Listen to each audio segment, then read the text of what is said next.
Jadi orang-orang yang siap menerima kabar baik itu adalah orang-orang yang berjaga. Walaupun pada keadaan malam terhimpit kesusahan dan sebagainya, malam berbicara tentang kesusahan, maka pada saat seposisi saudara dalam kesusahan sekalipun, dia tetap terjaga, dia tetap mengingat kasih Tuhan.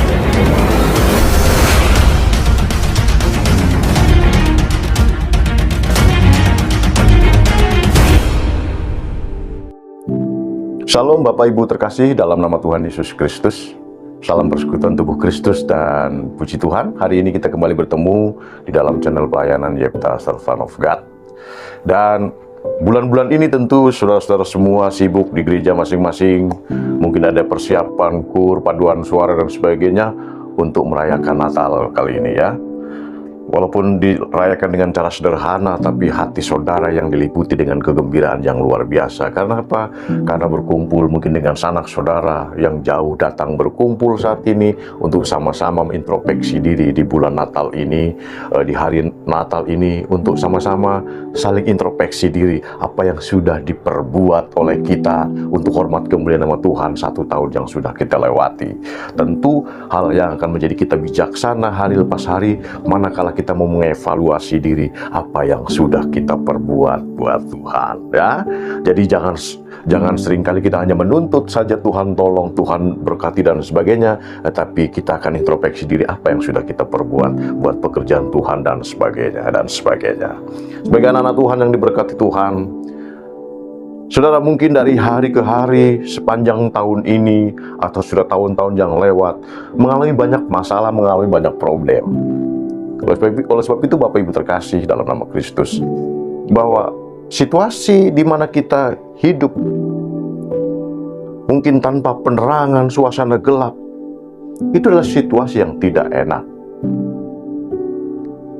Dan walaupun begitu, ada satu hal yang seringkali juga membuat kita mungkin bersuka cita manakala itu ada bulan purnama dan sebagainya. Karena seingat saya pada waktu itu di kampung saya itu belum masuk listrik, ya, belum masuk listrik.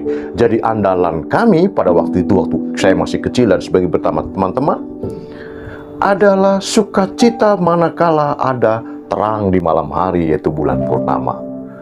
Ya, apalagi bulan purnama, semua kumpul. Semua bersuka cita, bergembira dengan permainan tradisional yang sekarang jarang saya lihat lagi. Sekarang semuanya sibuk dengan gadget masing-masing. Anak kecil bangun tidur langsung gadget yang dipegang, orang tuanya lewat juga masa bodoh dan sebagainya. Itulah zaman, hari lepas hari berganti-berganti. Apa yang mau saya sampaikan saudara dari masa-masa yang saya alami dulu, bahwa betapa terang itu sangat dinanti, terang itu sangat dibutuhkan oleh kita semua umat Tuhan dan semua orang di dunia ini. Manakala sudah berhari-hari melewati malam tanpa terang, hanya mengandalkan lampu-lampu di rumah, lampu minyak yang kecil, tentu penerangannya terbatas. Itu pun sudah sukacita luar biasa. Nah, oleh sebab itu, saudara-saudara, seringkali malam juga berbicara masa-masa yang tidak menentu. Kita tidak tahu di depan kita, belakang kita, samping kita, karena gelap. Itu menggambarkan keadaan kita bagi orang-orang yang hidup di dunia ini. Pada saat manusia pertama jatuh dalam dosa, maka disitulah manusia bisa merasakan sakit, merasakan susah, merasakan terhimpit dan sebagainya karena dosa yang sudah masuk dalam hidup manusia. Keadaan gelap gulita menggambarkan keadaan yang tidak enak dan tidak nyaman, tidak leluasa. Sebab itu manakala ada seberkas sinar sedikit pun, mata kita akan merasa ada pengharapan. Bagi saudara-saudara mungkin yang sering masuk ke gua-gua untuk mendaki dan sebagainya, saya tentu memahami ini, betapa sangat diperlukannya seberkas cahaya sekalipun. Berarti di situ nanti ada pengharapan manakala ada cahaya nembus dari dinding-dinding gua itu. Demikian juga kita sebagai anak-anak Tuhan. Manakala hidup kita terhimpit dengan permasalahan yang terjadi di tahun-tahun yang sudah kita lewati. 2 tahun ke belakang kita mengalami COVID-19 yang secara global membuat susah, membuat orang saling mencurigai satu dengan yang lain. Kita batuk sedikit lalu berkata, COVID dia. Orang akhirnya beraktivitas dari rumah, masing-masing melindungi diri. Itulah masa-masa sulit yang sudah kita lewati. Tapi puji Tuhan, penduduk negeri ini yang kita cintai, dari pemimpinnya sampai bawah, bahu-membahu mengatasi itu semua. Berdoa menurut kepercayaan mereka masing-masing. Apalagi kita sebagai anak-anak Tuhan berdoa memohon kepada Tuhan. Biarlah itu juga menjadi ujian keimanan kita, ujian kita supaya kita lebih lagi melekat pada kasih Kristus. Masa-masa sulit, masa-masa gelap membutuhkan penerang, supaya ada petunjuk, supaya ada harapan di dalam hidupnya. Bapak Ibu terkasih dalam nama Yesus Kristus, puji Tuhan, kita bisa melewati masa-masa itu dengan saling bergandengan tangan, tidak menyalahkan satu dengan yang lain, semuanya taat. Semua ingin terlepas dari beban itu. Walaupun mungkin ada satu dua yang tidak setuju, tapi pada hakikatnya dalam hatinya, dia pun merasa khawatir dengan sakit penyakit itu. Tetapi puji Tuhan, kita melewati masa-masa yang sulit. Dari masa sulit yang satu, sekarang kita pun memasuki masa sulit yang berbeda cara lagi. Tetapi sebagai anak-anak Tuhan, ingatlah bahwa ada kekuatan besar, ada sinar yang mampu menerangi pikiran kita. Sehingga jalan kita mungkin yang sudah buntu, begitu melihat ada kasih Tuhan, ada seberkas kasih Tuhan, kita bisa melihat ada pengharapan di kemudian hari kalau kita melekat kepada Tuhan. Nah, saudara-saudaraku kasih dalam nama Tuhan Yesus Kristus, di bulan Natal ini, hendaklah saudara dan saya saling merenungkan apa yang sudah kita perbuat. Kita bisa mengevaluasi diri. Manakala kita mengalami masalah itu, manakala kita mengalami problem itu, perbuatan terbesar apa yang sudah Tuhan perbuat, yang sudah Tuhan karyakan untuk hidup kita. Mungkin di tahun-tahun yang sudah kita lewati, saudara pernah mengalami sakit, penyakit sebagai bentuk teguran dari Tuhan supaya saudara lebih melekat pada Tuhan. Maka di hari mendatang setelah lepas Natal ini, kita akan lebih lagi bertaut dan berpaut kepada Kristus Yesus sebagai andalan kita. Mari kita akan baca di dalam Yesaya pasal 9 ayat 1 sampai 6. Ini sebagai ayat penghantar kita, bila di hari Natal yang sukacita ini tergambar, tercermin, dan terrealisasikan dalam tindakan kita untuk mengasihi sesama kita, supaya damailah hidup kita rukun dengan yang lain, karena kita diajarkan untuk saling mengasihi satu dengan yang lain. Baik, kita akan baca. Kelahiran Raja Damai, tetapi tidak selamanya akan ada kesuraman untuk negeri yang terhimpit itu. Kalau dahulu Tuhan merendahkan tanah Zebulon dan tanah Naftali, maka di kemudian hari Ia akan memuliakan jalan ke laut, daerah seberang sungai Yordan, wilayah bangsa-bangsa lain. Bangsa yang berjalan di dalam kegelapan telah melihat terang yang besar. Mereka yang diam di negeri kekelaman, atasnya terang telah bersinar. Engkau telah menimbulkan banyak sorak-sorai dan bersukacita yang besar. Mereka telah bersukacita di hadapanmu, seperti sukacita di waktu panen, seperti orang bersorak-sorai di waktu membagi-bagi jarahan. Sebab kuk yang menekannya dan gandar yang di atas bahunya serta tongkat si penindas telah kupatahkan, seperti pada hari kekalahan Midian. Sebab setiap sepatu tentara yang berderap-derap dan setiap jubah yang berlumuran darah akan menjadi umpan api. Sebab seorang anak telah lahir untuk kita, seorang putra telah diberikan untuk kita. Lambang pemerintahnya ada di sebelah bahunya, dan namanya disebut orang penasihat ajaib, Allah yang perkasa, Bapa yang kekal, Raja Damai. Di satu negeri yang berjalan dalam kekelaman, ada satu berita yang membuat bangsa itu ada pengharapan kembali. Yesaya menceritakan bahwa sebab anak telah lahir untuk kita, seorang putra telah diberikan untuk kita. Lambang pemerintahnya ada di atas bahunya, dan namanya disebut orang penasihat ajaib, Allah yang perkasa, Bapa yang kekal, Raja Damai. Allah tahu apa yang kita rasakan, apa yang kita lakukan. Allah tahu. Maka karena ketidakmungkinan kita berusaha untuk menyelamatkan diri tanpa campur tangan Tuhan, maka Tuhan memberikan kabar berita yang luar biasa. Seorang anak telah lahir menjadi Raja Damai, penasehat ajaib. Itu yang diberitakan oleh Yesaya. Pada manakala bangsa sudah menghadapi himpitan, cobaan, ujian yang sebegitu rupa, tetapi di satu sisi ada kabar baik melalui Yesaya disampaikan kepada bangsa itu. Ada satu pengharapan kembali bahwa masa depan itu sungguh ada bagi orang yang berharap dan senantiasa mengandalkan Tuhan. Yesaya mengajak kita supaya optimis. Yesaya mengajak kita supaya kita tetap memandang positif setiap apa yang terjadi, yang menimpa kita. Semuanya tidak lepas dari cara Tuhan membentuk kita menjadi pribadi yang semakin hari semakin tangguh, semakin kuat. Nah, saudara-saudaraku yang kasih dalam nama Tuhan Yesus Kristus, di dalam pemberitaan yang disampaikan oleh saya, maka kelahiran Yesus mempunyai nilai keselamatan manusia, tawaran kasih Allah kepada dunia ini, kepada manusia semuanya, untuk membuka masa depan ke arah ilahi. Yang tadi berjalan dengan menurut hawa nafsunya sendiri, berjalan menurut egonya sendiri, maka melalui kelahiran Yesus ingin mengarahkan manusia untuk berjalan ke arah yang ilahi. Sesuatunya dikerjakan karena mengasihi Tuhan. Kelahiran Kristus Yesus itu juga membuktikan karya Tuhan dalam penyelamatan, dalam tuntunan kepada umatnya supaya mendapatkan harapan, optimis dalam menghadapi sesuatu.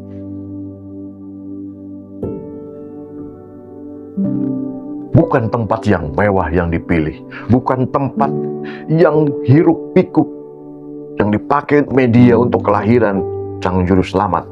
Tapi justru Tuhan pakai media yang terhina, media yang terlupakan, yaitu palungan.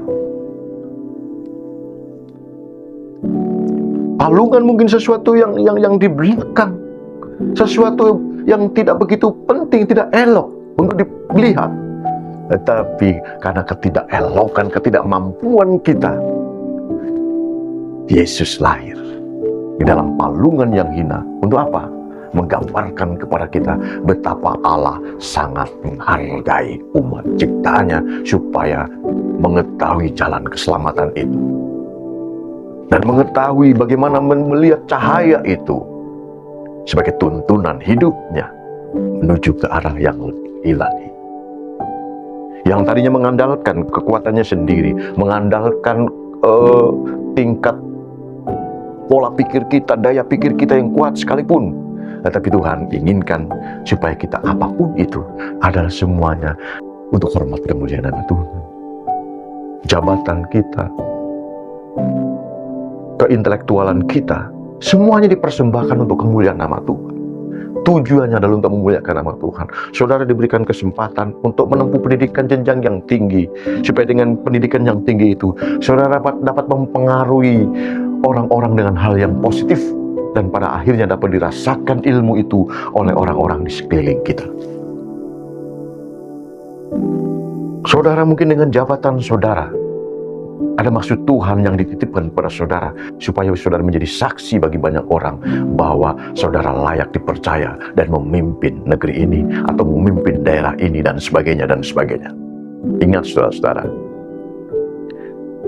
di bulan Natal ini, firman Tuhan berpesan kepada kita. Dalam proses kelahiran Natal ini, ada pesan yang tersirat yang harus kita renungkan. Bukan karena kemampuan kita, bukan karena kepintaran kita, kita bisa melihat terang itu, tetapi justru karena Tuhan yang berkehendak, Tuhan yang menganugerahkan anaknya, Tuhan yang adalah Tuhan mau lahir, mau turun ke dunia ini sama seperti kita. Dalam artian supaya orang bisa menyaksikan bahwa Yesus Kristus lahir untuk semua orang. Ingat saudara-saudara, saudara saat ini mungkin yang sedang kontestasi di dalam pemilihan umum. Cita-cita saudara ingin berjuang, ingin andil di negeri ini untuk dapat menebarkan kasih, menjadi garam yang berdampak, menjadi pelita yang berdampak bagi orang lain di sekeliling saudara. Janganlah saudara lari dari tujuan utama saudara, mengikuti konsultasi, mengikuti pemilihan umum. Saudara punya beban. Saudara punya tanggung jawab menjadi garam dan pelita yang berdampak bagi orang lain.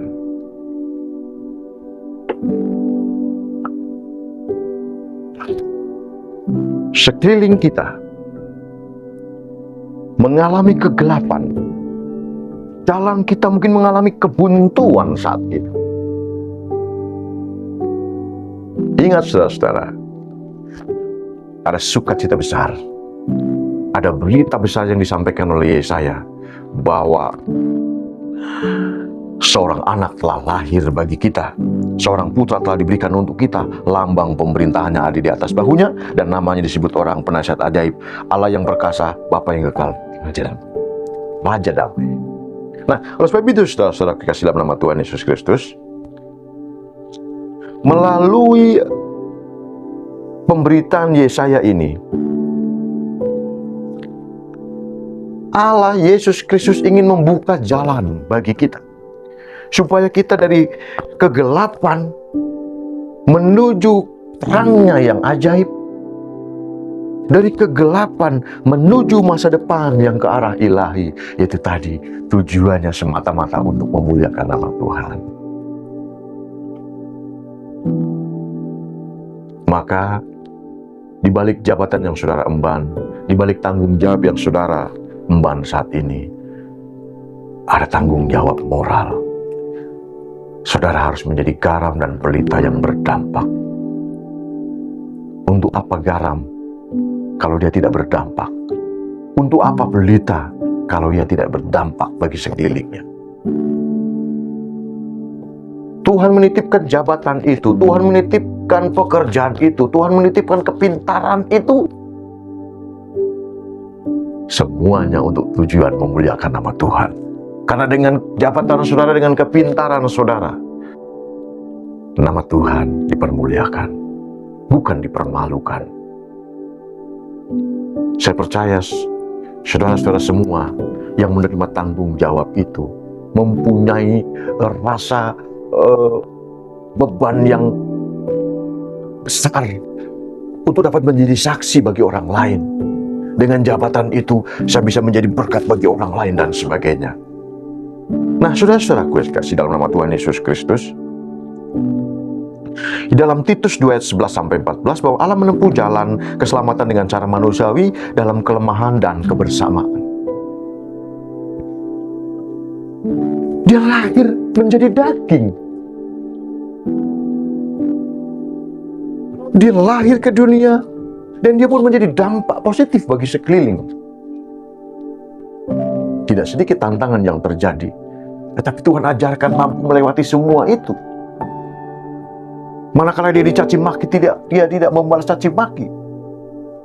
Manakala dia dihujat, dia tidak membalikkan menghujat kembali, tapi dia memberikan satu perintah, kasihlah sesamamu.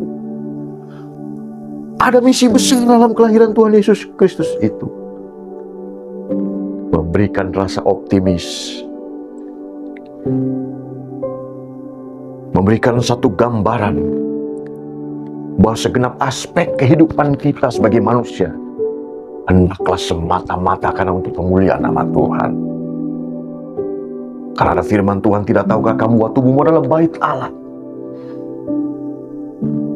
sehingga orang lain dapat masuk ke dalam bait Allah merasakan hadirat Tuhan. Demikian juga kalau saudara menjadi bait-bait Allah, maka saudara juga menjadi berkat bagi orang lain. Orang yang kehausan secara rohani, saudara bisa puaskan dengan tindakan saudara, dengan cara saudara, dengan contoh yang hidup yang saudara berikan bagi mereka akan melihat, oh iya, anak Tuhan betul-betul penuh dengan kasih.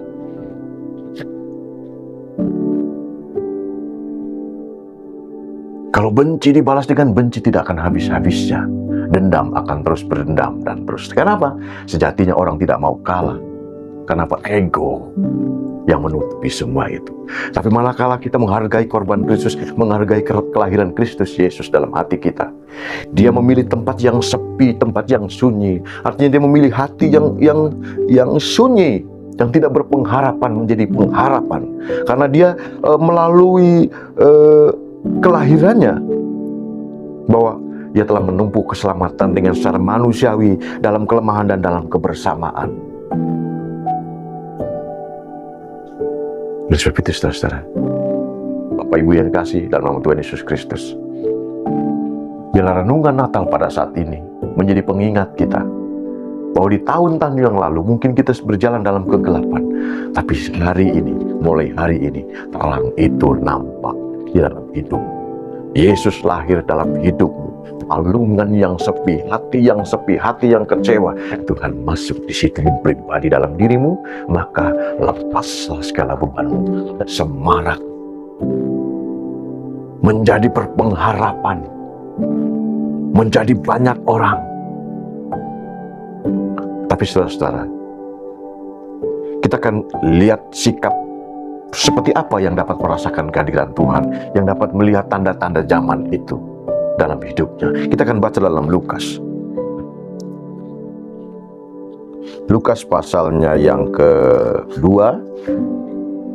Saya akan bacakan ayat 8. Lukas pasal 2 ayat 8. Di daerah itu ada gembala-gembala yang tinggal di padang menjaga kawanan ternak mereka, dan pada waktu malam tiba-tiba berdirilah seorang malaikat Tuhan di dekat mereka, dan kemudian Tuhan bersinar meliputi mereka dan mereka sangat ketakutan.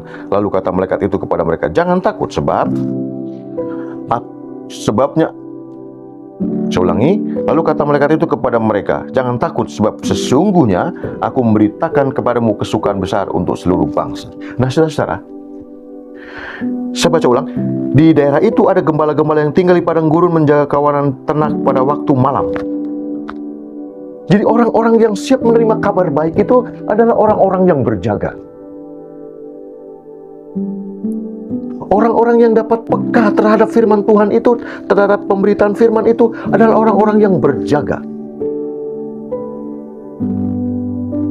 Karena diceritakan situ, di daerah itu ada gembala-gembala yang tinggal di padang menjaga kawanan ternak, menjaga ternak mereka pada waktu malam.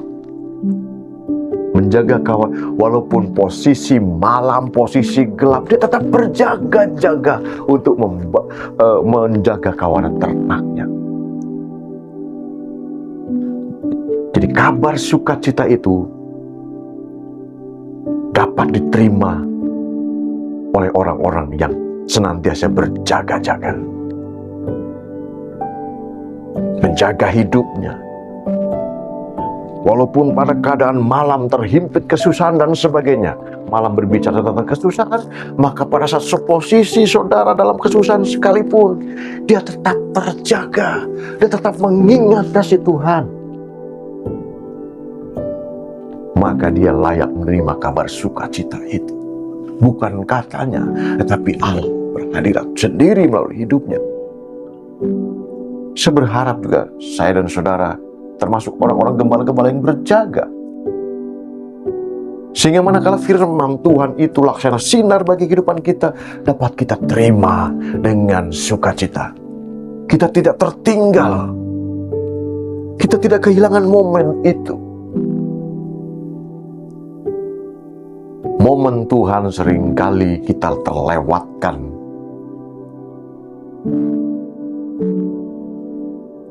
Momen kebaikan Tuhan seringkali kita lewatkan. Karena apa? Karena kedengkilan kita. Mungkin tahun lalu saudara sudah diperingatkan oleh Tuhan, tapi karena saudara tidak berjaga-jaga, maka momen penyelamatan itu terlepas begitu saja. Dan saudara tetap hidup dalam permasalahan-permasalahan dengan problem yang sama. Kenapa? Saudara tidak berjaga-jaga.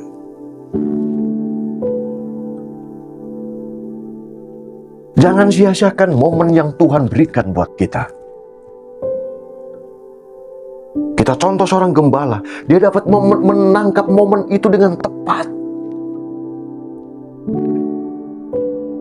Walaupun dia merasa ketakutan karena begitu wow, begitu amazingnya. Tidak menyangka, hanya seorang gembala dapat menerima kabar sukacita begitu besar buat dirinya. Maka dia merasa, ya Tuhan, siapakah aku ini? Seringkali kita mengalami seperti itu. Pada saat kita mengalami permasalahan, momen Tuhan menolong kita, tepat kita merasakan itu, maka sesuatu terjadi. Tuhan, puji Tuhan, terima kasih. Ada sesuatu yang luar biasa yang kita saksikan bagi orang lain. Saudara mungkin sering dengar kesaksian-kesaksian pekerjaan Tuhan yang luar biasa bagi pribadi lepas pribadi, bukan? Itulah yang terjadi. Para gembala-gembala sangat terkejut. Karena dia tidak menyangka di tempat yang sunyi, di tempat yang gelap, dia dapat menerima kabar sukacita ini.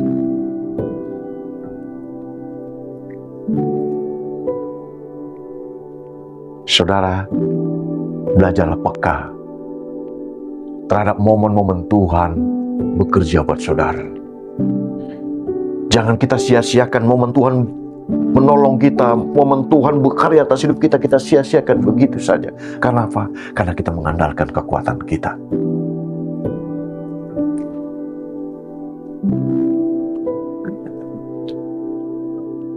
Luar biasa, saudara-saudara. Melalui kisah Natal ini, kita diajarkan seperti yang tertulis dalam Titus tadi, ayat 2, ayat 11-14. Para gembala-gembala yang senantiasa berjaga-jaga di tengah gelapnya malam, dialah yang dapat menangkap momen karya besar Tuhan dalam hidupnya. Momen karya besar Tuhan menolong hidup kita. Jangan kita lewatkan itu. Oleh sebab itu setiap hari kita berserah kepada Tuhan. Tuhan, ampuni atas segala kesalahan saya yang sudah saya perbuat melawan kehendak-Mu. Dan biarlah kiranya Aku berbelas kasih memulihkan kondisiku, memulihkan keluargaku, memulihkan usahaku, memulihkan jabatanku sesuai dengan firman. Angkat momen terbaik Tuhan dalam hidupmu, sehingga engkau dapat bersaksi kepada komunitasmu, bersaksi pada lingkup keluarga, bersaksi pada lingkup yang lebih besar.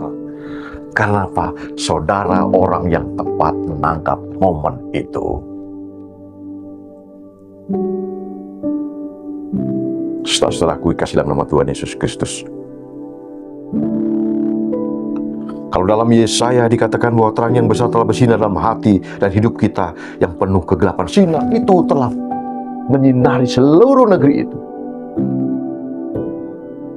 Sehingga damailah, Yesus Raja damai. Kalau kata damai dalam KBBI, itu berarti di dalamnya ada unsur ketentraman, tidak ada kerusuhan, toleransi, dan sebagainya. Sudah bisa baca di KBBI. Sungguh luar biasa karya Tuhan buat hidup kita. Dialah Raja damai buat hidup kita. Oleh sebab itu, tangkap momen terbaik karya Tuhan dalam hidup kita. Sudahkah saudara merasakan momen terbaik dari Tuhan untuk hidup saudara? Belajarlah peka, tetap berjaga-jaga dalam doa.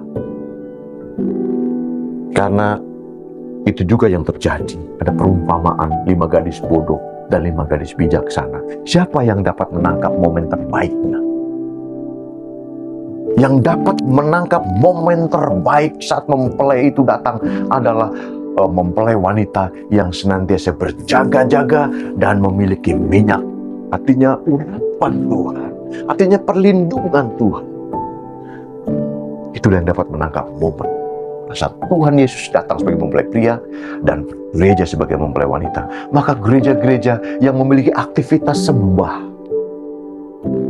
memiliki aktivitas hubungan yang intim dengan Tuhan, itulah yang dapat menangkap momen terbaik dari Tuhan.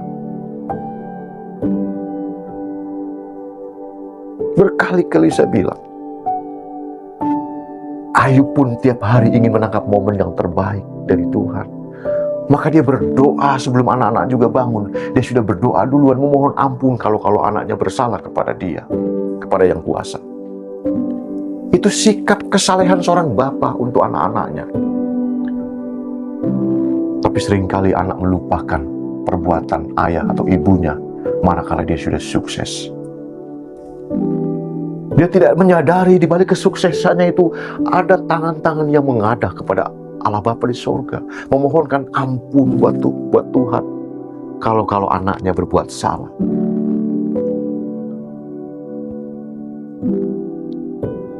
Di momen Natal ini, saya mengajak saudara untuk peka menangkap momen terbaik karya Tuhan dalam hidup kita.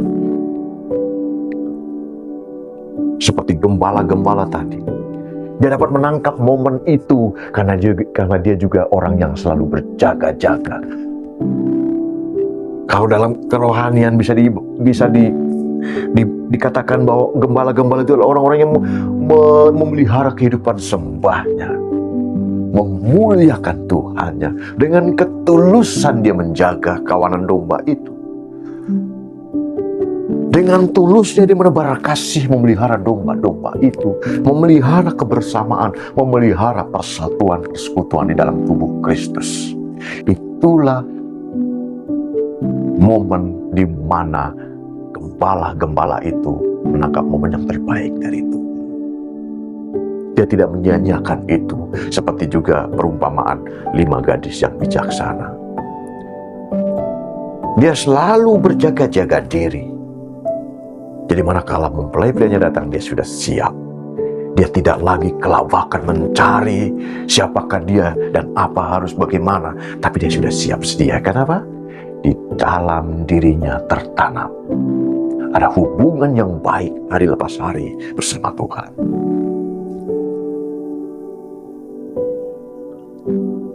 Melalui kelahiran Kristus Yesus di dalam dunia ini, kita dapat mengambil manfaat dari momen yang terbesar ini untuk semakin hari kita semakin waspada seperti gembala-gembala. Dia tetap waspada walaupun keadaan sekelilingnya gelap.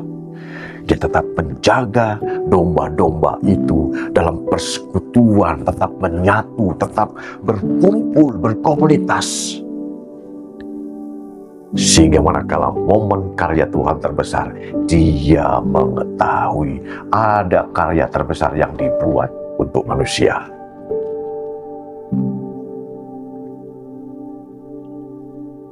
Berbahagialah saudara-saudara semua yang senantiasa merenungkan firman Tuhan dan melakukan firman Tuhan itu. Firman Tuhan ini disampaikan dengan cara sederhana, tapi berharap menjadi luar biasa manakala saudara dibekali dengan hati yang tulus,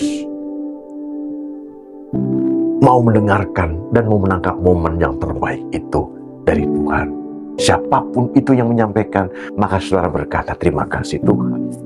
Biarlah firman-Mu itu datang dari Engkau untuk saya, bukan untuk orang lain.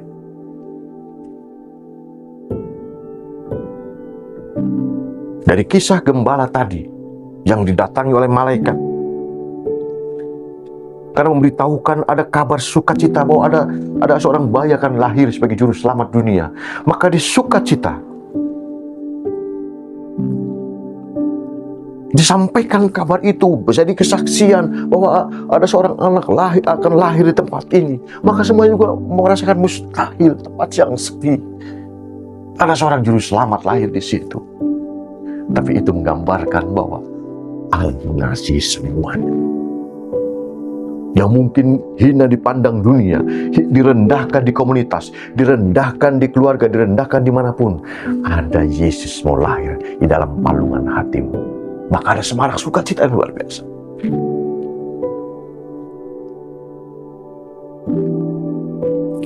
Tangkaplah momen karya Tuhan terbaik dalam hidup. Karena mungkin kau tidak akan menemui lagi manakala momen itu sudah kau abaikan begitu saja.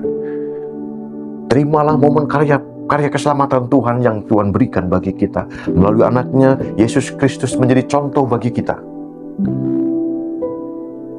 Bahwa karena ketidakmampuan kita, menanggung beban dosa kita.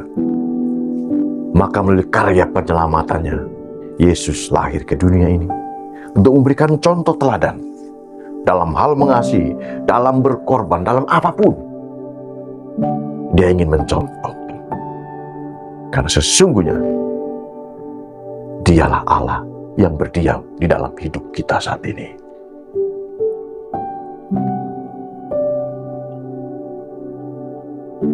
Bapak Ibu yang terkasih dalam nama Tuhan Yesus Kristus,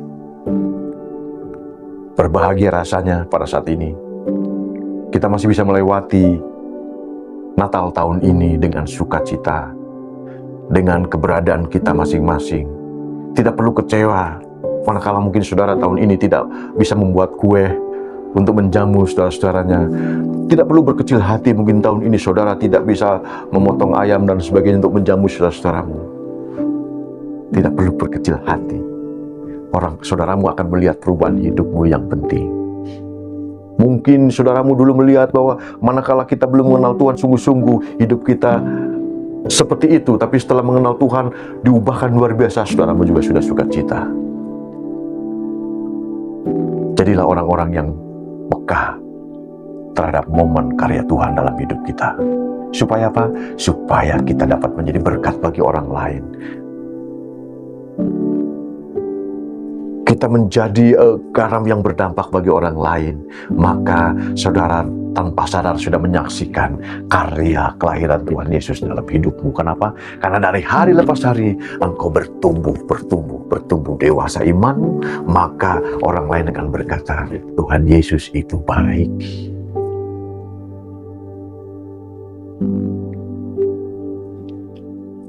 Puji Tuhan, saudara-saudara. Firman Tuhan kali ini mengajar kepada kita supaya kita dapat menjadi orang yang peka seperti gembala tadi dan seperti gadis yang bijaksana di dalam Matius. Supaya apa? Supaya saudara semua mengalami keubahan dari hari lepas hari. Supaya saudara juga mengalami peningkatan rohani yang luar biasa. Jadi kalau saudara baca di dalam Matius pasal 25 ayat 1 dan seterusnya, itu berbicara tentang gadis yang bodoh dan gadis yang bijaksana.